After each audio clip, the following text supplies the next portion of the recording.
Today we talk about hormones and the effect that they have on performance for men and women. I'll start with women because it's a little bit more complicated.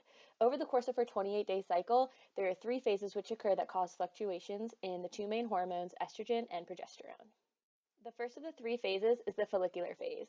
This is the start of your period to about 14 days later. During this phase, hormone levels are pretty normal, body temperature is average, and we have our ideal training days during this time. We have a higher tolerance for pain or discomfort and the ability to generate maximum forces.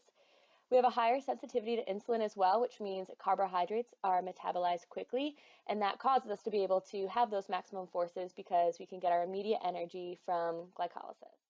The next part of our cycle is ovulation at about day 14. At this point, we have peak estrogen levels, our progesterone is increasing, we have an increase in body temperature, and we also have a peak of testosterone. Our metabolism is also increased, so we're feeling extra hungry. But no matter how much your body is just craving carbohydrates, make sure that you're keeping your macronutrients in balance because your insulin sensitivity is starting to decline. At this point in your cycle, it's a really good time to try to PR because of that surge of testosterone. We'll have our peak strength and our ability to perform maximal efforts. But muscle control and collagen are a little bit weaker, so injury is a little bit more likely than during the other phases of your cycle. That's why understanding your cycle and tracking it and trying to sync it up with your program is really important. The last part of our cycle is the luteal phase, which is day 15 to 28. We start to have a decline in estrogen, progesterone continues to increase, and our body temperature is at our highest compared to our baseline. This is when we start to get those PMS symptoms like retained water, poor sleep, and cramping.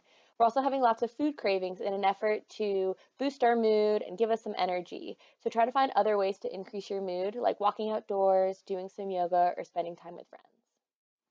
On top of all the effects that this phase has on how we're feeling, our bodies are also better set up to use fats for fuel. That means we'll perform better on low-intensity exercises, which calls for a deload in our programming. Most programs schedule a deload about every 3 weeks anyway, so that's another reason why knowing your cycle is really important so that we can do our best to get our programming to coincide with our internal schedule. Now for the men, this is going to be a little bit easier because men's cycle only lasts 24 hours and all occurs just because of a fluctuation in testosterone. A male's testosterone is highest in the morning and continues to decrease throughout the day. However, it can be affected by his daily activities, causing spikes with arousal, excitement, competitiveness, or consumption of alcohol and caffeine. Stored body fat can also convert testosterone into estrogen, and the more estrogen that men have, the more that their strength is going to be negatively affected.